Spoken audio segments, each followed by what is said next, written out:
بسم اللہ الرحمن الرحیم، السلام علیکم۔ کیپٹل ٹاک کے ساتھ حامد میر آپ کی خدمت میں حاضر ہے۔ امریکہ نے اقوام متحدہ کی سیکورٹی کونسل کے ذریعے ایران پر نئی مالی اور فوجی پابندیاں عائد کر دی ہیں۔ یہ پابندیاں ایک ایسے وقت میں عائد کی گئی ہیں جب پوری دنیا ترکی کی ایک این جی او کے بحری جہاز پر اسرائیل کے حملے کی مذمت کر رہی تھی اور توقع یہ کی جا رہی تھی کہ سیکورٹی کونسل اسرائیل کے خلاف کوئی کارروائی کرے گی، لیکن سیکورٹی کونسل نے اسرائیل کی بجائے ایران پر پابندیاں عائد کر دی ہیں۔ اگر ہم پچھلے کئی سال کے جو حقائق ہیں ان کو سامنے رکھیں تو آج تک سیکورٹی کونسل نے اسرائیل اور فلسطین کے بارے میں 200 کے قریب جو ریزولوشنز ہیں وہ منظور کی ہیں، جن میں سے 88 ریزولوشنز میں اسرائیل کی مذمت کی گئی اور ایران کے خلاف سیکورٹی کونسل کی صرف 6 ریزولوشنز ہیں۔ لیکن اسرائیل کے خلاف امریکہ نے یا اقوام متحدہ نے آج تک کوئی پابندی عائد نہیں کی۔ اگر پابندی اب عائد ہوئی ہے تو ایران کے خلاف ہوئی ہے، اور اگر ہم ریکارڈ اٹھا کے دیکھیں تو عام طور پر جو مسلم ممالک ہیں وہی سیکورٹی کونسل کی ریزولوشنز کا نشانہ بنتے ہیں۔ اور یہ جو صورتحال ہے، اس صورتحال میں جو اسلامی ممالک ہیں اور جو تیسری دنیا کے ممالک ہیں ان میں بہت سے سوالات جنم لے رہے ہیں۔ ایک بہت بڑا سوال یہ ہے کہ اب اقوام متحدہ کی جو ہیومن رائٹس کا ایک کمیشن ہے، اس کے ایک رپورٹر نے پاکستان میں جو ڈرون حملے ہوتے ہیں اس کی بھی مذمت کر دی ہے، لیکن سیکورٹی کونسل نے آج تک ان ڈرون حملوں کا نوٹس نہیں لیا۔ آج اسلام آباد میں ایمنسٹی انٹرنیشنل نے ایک رپورٹ جاری کی۔ ایمنسٹی انٹرنیشنل بھی پاکستان میں ڈرون حملوں پر چیخ اٹھی ہے اور وہ کہہ رہی ہے کہ یہ حملے غلط ہیں، لیکن سیکورٹی کونسل ان معاملات کا جائزہ نہیں لیتی۔ ان تمام معاملات پر حکومت پاکستان کا کیا موقف ہے؟ کیا جو حکومت پاکستان کی پالیسی ہے وہ قوم کی امنگوں اور آرزوؤں کے مطابق ہے یا نہیں؟ ان تمام معاملات پر آج ہم گفتگو کریں گے۔ ہمارے ساتھ موجود ہیں جناب سمسام Ali Bukhari Sahib, state minister for information and broadcasting, بہت شکریہ۔ ان کے ساتھ جناب مشاہد حسین سید صاحب، مسلم لیگ قائد اعظم کے سیکرٹری جنرل، اس وقت ایک بہت ہی اہم ڈپلومیٹک فنکشن چھوڑ کے ہمارے پروگرام میں تشریف لائے، بہت شکریہ۔ جناب طارق فاطمی صاحب، اینالسٹ ہیں اور امریکہ میں پاکستان کے سابق امبیسڈر۔ ان کے ساتھ ہمارے مہمان ہیں جناب ندیم احمد صاحب، جو کہ کچھ ہی دن پہلے اسرائیل کی قید سے رہا ہو کے پاکستان واپس آئے ہیں۔ فریڈم فلوٹیلا کے جو آرگنائزرز تھے ان میں یہ شامل تھے اور وہاں پر انہوں نے اپنی آنکھوں سے اسرائیل کا ظلم اور بربریت اس کو بھی دیکھا۔ ان سے بھی بات کریں گے۔ سب سے پہلے بخاری صاحب یہ بتائیے کہ توقع یہ کی جا رہی تھی کہ سیکورٹی کونسل کی طرف سے، امریکہ کی طرف سے اسرائیل کے خلاف کوئی کارروائی ہوگی، لیکن اسرائیل کے خلاف کارروائی نہیں ہوئی، ایران کے خلاف کارروائی ہوگی۔ آپ کا اس پہ کیا رد عمل ہے؟ میں یہ سمجھتا ہوں یہ بڑی مایوس کن بات ہے، اور جبکہ پوری دنیا اسرائیلی بربریت کا، اسرائیل کی درندگی کا، اور اسرائیل جو اپنے آپ کو پورے جہان سے اوپر سمجھتا ہے اور تمام اقوام عالم کو اور خصوصاً مسلمانوں کو ایسے سمجھتا ہے جیسے خدا نخواستہ ہم کو حشرات الارض ہوں، اس پہ بات کرنا، ان پہ پابندیاں لگنا، ان کو یہ باور کرانا کہ یہ چیزیں ٹھیک نہیں، وہ ہوتا تو بہتر ہوتا نسبتاً اس کے کہ ایران جو کہ ایک سوورن ملک ہے، اور اگر ہم یہ کہہ دیں کہ ایران سے کسی کو تھریٹ ہے تو کوئی جو مرضی کہہ دے، ایران نے تو فزیکلی نہ کسی کے اندر جا کے کوئی حملہ کیا ہے نہ کچھ کیا ہے، وہ اپنے طور پہ ہے، اپنا معاملہ چلا رہے ہیں، وہ گھر بیٹھے ہوئے ہیں اور ان پہ دنیا کو اعتراض ہے۔ اور جو باہر جا کے درندگی کر رہا ہے، مسلمانوں پہ کر رہا ہے اور پوری دنیا کی پرواہ نہیں کر رہا، جو ٹرکی نے اب کیا، میں سلام پیش کرنا چاہتا ہوں ٹرکی کو، جو اب ٹرکی نے کیا، مگر آپ یہ دیکھیں کہ جو مسلمان ملک ان کو ایک نالج بھی کرتے ہیں اس کا بھی انہوں نے خیال نہیں کیا۔ تو یہ میں سمجھتا ہوں کہ یہ کیا آپ کے خیال میں جو سٹینڈ ترکی نے لیا ہے، ایسا سٹینڈ آپ کی حکومت کو نہیں لینا چاہیے تھا؟ نہیں، ہم نے تو ان کو ریکگنائز ہی نہیں کیا ہوا، ہمارا تو سٹینڈ ہم تو ان کو ریکگنائز نہیں کرتے، ہم تو ان کو مانتے ہی نہیں، تو اس میں کیا ہے، ٹرکی تو ان کو مانتا تھا، تو یہ بڑی اچھی بات ہے جو ٹرکی نے کیا۔ جی مشاہد صاحب، آج آپ نے پریس کانفرنس بھی کی ہے اور آپ یہ کہہ رہے ہیں کہ پاکستان کی حکومت مسئلہ فلسطین کو عالمی سطح پہ اٹھائے اور غزہ کے لیے جو آئندہ قافلہ چلے گا اس میں بھی آپ شامل ہوں گے۔ جو بخاری صاحب نے کہا اور جو حکومت پاکستان کا اس پہ ریئیکشن آیا، اس سے آپ سیٹسفائیڈ ہیں؟ بخاری صاحب کے میں سٹینڈ سے تو سیٹسفائیڈ ہوں۔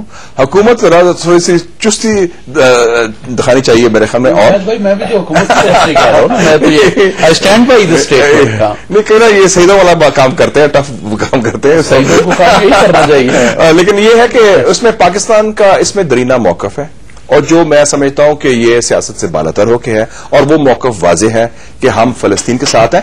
ہم واحد ملک ہے، حامد میر صاحب، اور آپ خود اسٹوڈنٹ ہیں ہسٹری کے، جو نان عرب ملک کے ہوتے ہوئے وزیر اعظم ذوالفقار علی بھٹو صاحب کی قیادت میں 1973 کی رمضان جنگ میں ہم نے پائلٹس بھیجے تھے سیریا کی حمایت میں, اور انہوں نے اسرائیل کے جہاز گرائے, 2 جہاز گرائے تھے.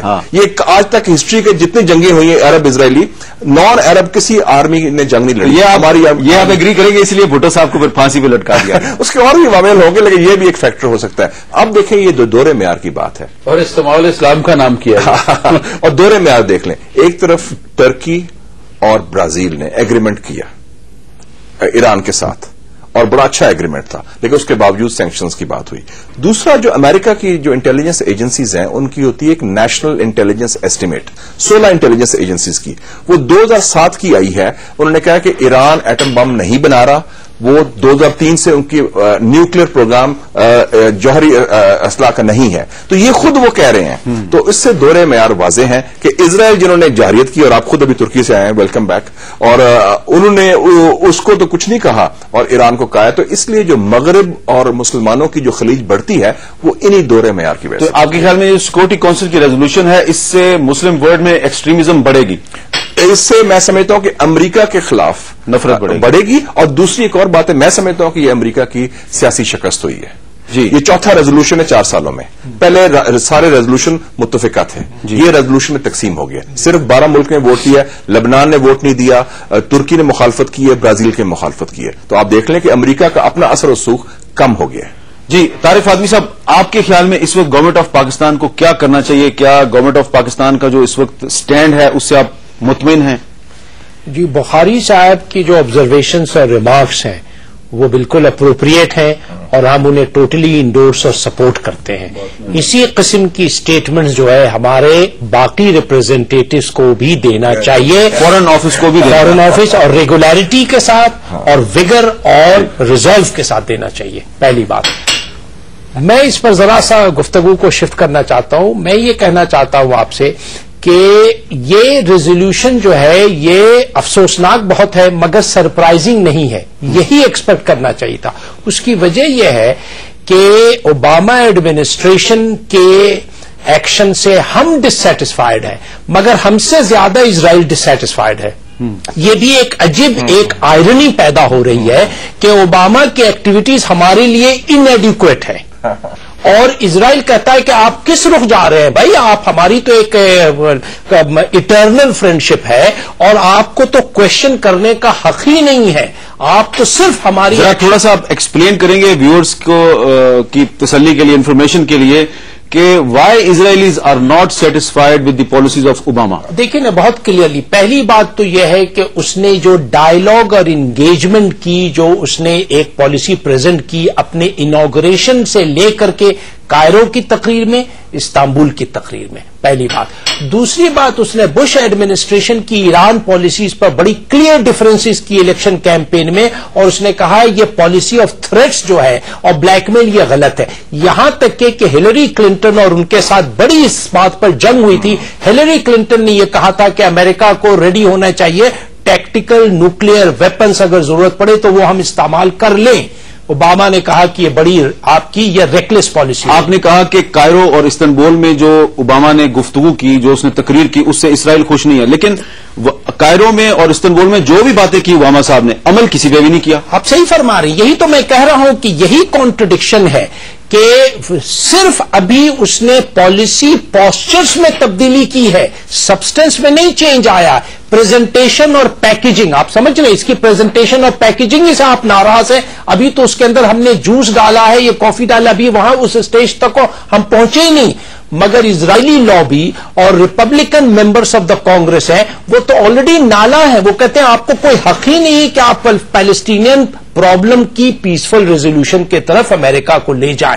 تو یہ پریشرز کی وجہ سے امریکہ نے ڈیفلیکٹ کرنے کی کوشش کی ایڈمنسٹریشن نے, اور یہ ریزولوشن میں زیادہ انٹرسٹ لے کے, زیادہ پریشر استعمال کر کے اس ریزولوشن کو انہوں نے تھرو کیا. جی ندیم صاحب, سب سے پہلے تو ویلکم بیک. بہت اللہ تعالیٰ کا شکر ہے کہ آپ خیر خیریت سے واپس آ گئے, اسرائیل کی قید میں رہے. جب آپ اسرائیل کی قید میں تھے اور آپ کو اچھی طرح پتا تھا کہ آپ کے ساتھیوں کو شہید کیا گیا, آپ کے ساتھیوں پہ گولیاں برسائی گئی ہیں, زخمی بھی آپ کے ساتھ تھے, آپ اس وقت کیا سوچ رہے تھے کہ امریکہ اور سیکورٹی کونسل اسرائیل کے خلاف کیا ایکشن لے گی؟ اور اب آپ جب واپس آ چکے ہیں, اپنے ساتھیوں کو دفنا